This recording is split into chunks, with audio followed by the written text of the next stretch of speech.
आइए बेटा, एक और सवाल आपके सामने है। हाई स्कूल साइंस के फिजिक्स पार्ट से कह रहा है सवाल, 7 सेंटीमीटर साइज का कोई बिंब, बिंब मीन्स बेटा वस्तु ही होता है, ठीक है, यहाँ कंफ्यूज ना होना।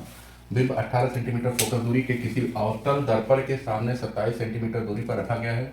दर्पण से कितनी दूरी पर किसी पर्दे को रखें कि उस वस्तु का स्पष्ट फोकसित प्रतिबिंब प्राप्त किया जा सके। प्रतिबिंब का साइज तथा प्रकृति ज्ञात कीजिए। बेटा ये सवाल है, एग्जाम में अक्सर ऐसे सवाल पूछते हैं और ये सवाल आपके 2 से 3 नंबर में पूछेगा। तो बेटा इस पर प्रैक्टिस कर लेंगे, बहुत आसान सवाल होते हैं, सिर्फ प्रैक्टिस न होने की वजह से ऐसे सवाल हम छोड़कर चले आते हैं। तो देखिए इसमें क्या है कि जो वैल्यू दिया हुआ है वैल्यू नोट कर लेंगे और सबसे पहले ध्यान देंगे कि दर्पण कौन सा है। तो यहाँ पर बेटा देखो कह रहा है अवतल दर्पण, तो यहाँ पे नोट कर लेंगे हल में, हल कहेंगे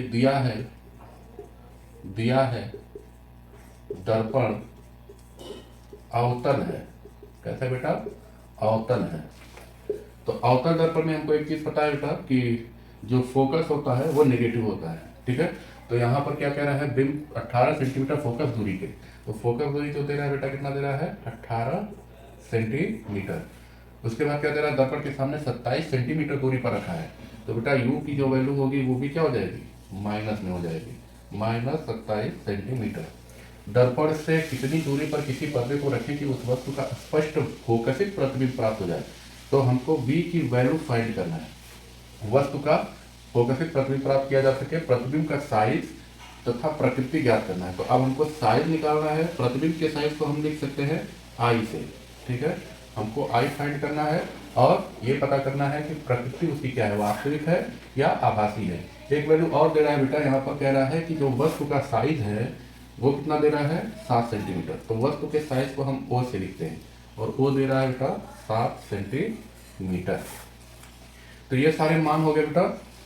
सबसे पहले हम क्या करते हैं, सवाल को ध्यान से पढ़ते हैं, उसमें जो वैल्यू दी हुई होती है बेटा उसको हम ध्यान से नोट करते हैं और उसके पहले हम क्या करते हैं, दर्पण के बारे में जान लेते हैं कि दर्पण क्या है, कौन सा दर्पण है। अगर अवतल दर्पण है तो उसके लिए ये जो साइन लगे हुए हैं वो सब निगेटिव, और इसमें जो v की वैल्यू आती है वो डिपेंड करता है मान सॉल्व करने के बाद कि वस्तु कहाँ पे रखी है, कैसे रखी है।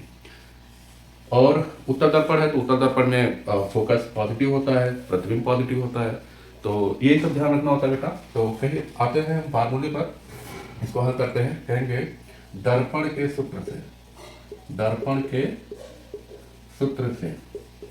तो ये बेटा फार्मूला होता है दर्पण का 1/f is equal to 1/u plus 1/v। ये फार्मूला होता है बेटा दर्पण का, इसको याद रखिए, इस फार्मूले पे सवाल अक्सर आते हैं। यहाँ तक को v की वैल्यू चाहिए, 1/v इज इक्वल टू, हम क्या करते हैं इसको पक्षांतर करेंगे, f के साथ में लेके आएंगे, तो f के साथ में आएगा तो 1/f माइनस 1/u, इधर प्लस था इधर आने के बाद माइनस हो जाएगा। अब हम यहाँ पे मान नोट कर ले, 1/f की वैल्यू क्या है बेटा? -18, ठीक है। u की वैल्यू क्या है बेटा हमारे पास? माइनस और -27, ये ठीक है। हम इसको थोड़ा ऐसे भी लिख सकते हैं, -1/18 और माइनस माइनस प्लस हो जाएगा, ये जाएगा प्लस 1/27, ठीक है। 1/v is equal to -1/18 plus 1/27। अब यहाँ पे देखिए बेटा 1/v, यहाँ से इसका एलसीएम देंगे तो क्या हो जाएगा, बता सकते हो? ये एलसीएम हो जाएगा 1/v इज इक्वल टू 18 और 18 से 4, 27 गुना 4, ये हो जाएगा आपका 54 यानी 54, ये इसका एलसीएम हो जाएगा। और 18 से 4 ये -3 और 27 गुना 4 ये +2, या इसको हल करोगे तो -1/54, यानी जो v की वैल्यू आ रही है बेटा कितना आ रही है? 54 सेंटीमीटर। तो ये भी निगेटिव आ रही है, यानी यहाँ से जो प्रतिबिंब बनेगा वो दर्पण के बाएं साइड बन रहा है, मीन्स कि जो प्रतिबिंब होगा वो कैसा होगा, कहेंगे अतः प्रतिबिंब कैसा होगा? वास्तविक होगा। निगेटिव आने का मतलब है कि दर्पण के बाएं साइड बनेगा और बाएं साइड जो भी चीजें होती है वो सब वास्तविक होंगी बेटा।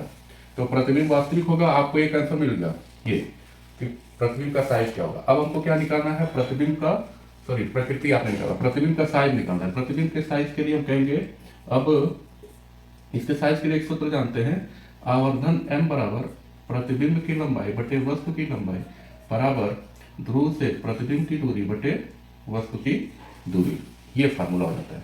तो बेटा हमको क्या चाहिए, आई का मान चाहिए, आई बटे ओ बराबर माइनस वी बटे में यू, ठीक है। वैल्यू पुट कर देंगे, आई बटे में ओ का मान हमारे पास देखो, ओ का मान हमारे पास है 7 सेंटीमीटर, तो ये हो जाएगा 7 माइनस यू का मान है बेटा हमारे पास -54 और यू का मान हमारे पास है बेटा 27, तो -27। इससे ये कैंसिल होगा, 7 का इधर मल्टीप्लाई हो जाएगा और 27 दूना 54, तो ये देखो बेटा -7 गुणे 2 बराबर आई बराबर आपके पास आंसर आ जाता है 14, 7 दूना 14 सेंटीमीटर। तो देखो आई की जो वैल्यू आ रही है वो माइनस में आ रही है, इसका मतलब जो प्रतिबिंब बनेगा वो मुख्य अक्ष के नीचे बनेगा, और मुख्य अक्ष के नीचे बनेगा इसका मतलब है कि प्रतिबिंब उल्टा बनेगा, ठीक है। तो ये हो गया प्रतिबिंब का साइज और ये हो गया इसकी प्रकृति, ये हो गई इसकी प्रकृति। तो यहाँ पे लिख देंगे अतः प्रतिबिंब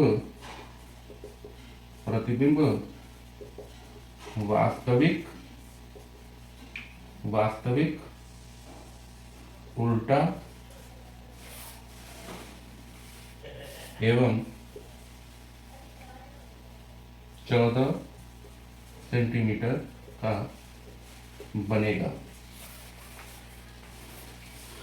तो बेटा देखिए ये 3 नंबर का प्रश्न था हाई स्कूल के एग्जाम में। फिजिक्स पार्ट से अक्सर ऐसे प्रश्न पूछते हैं, बहुत सिंपल प्रश्न होते हैं, थोड़ा सा धैर्य रखने की जरूरत होती है और सावधानी से करोगे तो बहुत आसानी से ऐसे प्रश्न हल हो जाएंगे। देख लीजिए इसको, कोई कंफ्यूजन होगी तो पूछिएगा।